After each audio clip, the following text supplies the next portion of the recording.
We had 9 different games. We split it by our Belbin Team Roles, who best suited to each element of the game, and then we timed it. We all went off separately, worked out what we were going to do, and then just had like a last-minute dash, really competitive.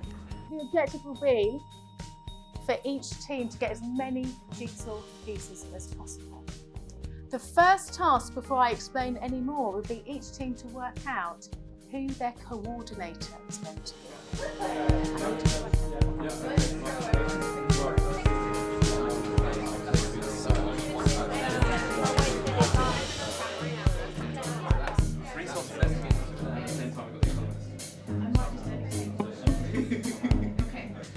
I'm missing 2? No, because actually that's right.